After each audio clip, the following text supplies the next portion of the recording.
Yeah, I also just got the ignition lock. So to bend those transmission core lines, there's not a lot of clearance, so I'm going to bend a welding rod the way I want it first, and then just copy that.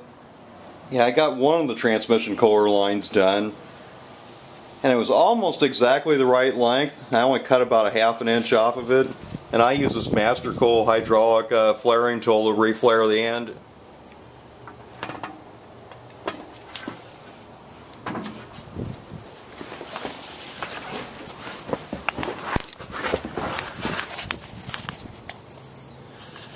So I got one of the transmission core lines in, so I'm going to bend the other one up to where it comes just on the inside of this, and I can zip tie these together. Yeah, I got the other transmission core line done. It's always harder to make the second one if you want them right next to each other. Yeah, I got both of the lines in there now. Now I can see if I can get that transmission dipstick tube in there.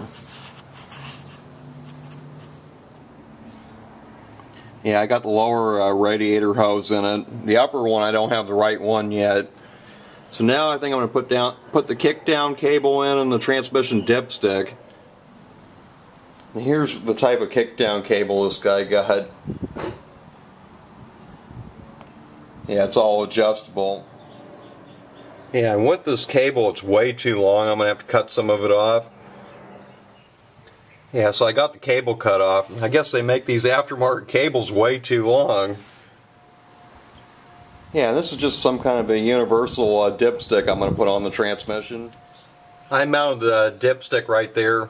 It's easy to get to that way. Yeah, I got the battery and one of the battery cables in there. I had to take the battery hold down and cut a little bit out of it because it wouldn't clear that Optima battery. Yeah, I got the battery cables, and I wanted to hook the ground wire up to the back of the head, but there's not enough room between the firewall to get a bolt in there. So now I got to take and shorten these two bolts up for the battery hold down.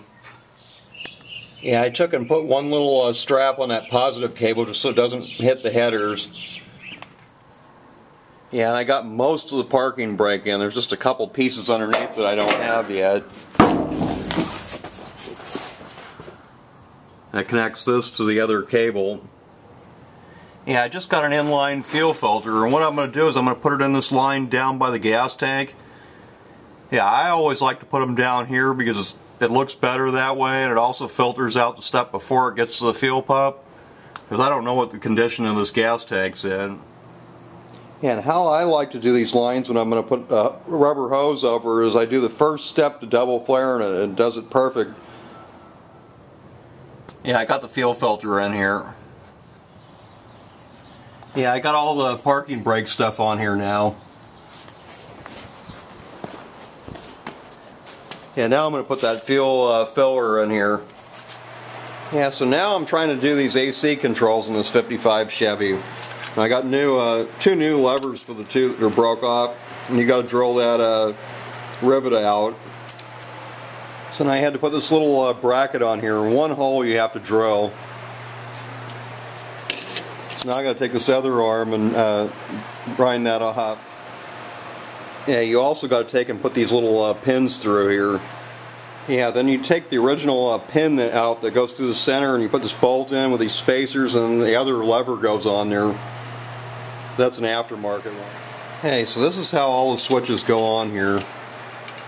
And now it comes with a different indicator I got to put in there. And this is what it looks like when it's completely together.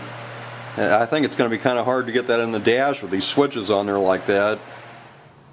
Yeah, I got those controls in there. It wasn't easy. I had to take two of those switches off back there to even get it through the dash.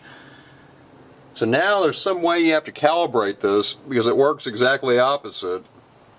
Yeah, it was real simple to program it. You just put all the levers in a certain position, and then there's one wire you ground out.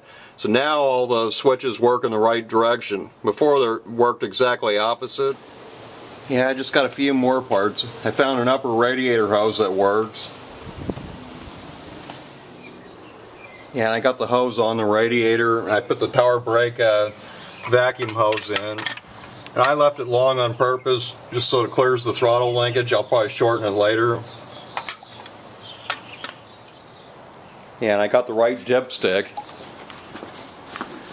which is probably going to be pretty hard to put that in down there. Yeah, actually the right dipstick went in there pretty easy. It had this goofy type of dipstick in it before that didn't even go down in the hole in the block.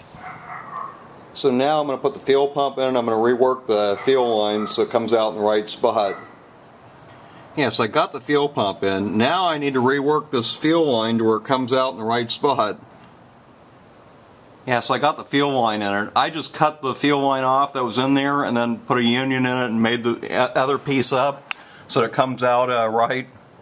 Yeah, and before I hook the AC lines back up, I'm going to put the oil in it. And there's nothing in the instructions to tell how much oil to put in it, so I'm just going to guess and put 8 ounces in there. Yeah, I just got a few more parts for the 55. Yeah, I got the drive shaft in, and it does clear those parking brake cables, not by much though. And I got the steering column brackets in here now, and the levers and stuff on there. Yeah, I just got one of the courtesy lights to work. The other one I have to splice the wires. Yeah, I got the other courtesy light hooked up. And this one just gets spliced into the wires that go to the dome light. And hopefully by the next video I'll have this running. Yeah, I also just got the dome light to work.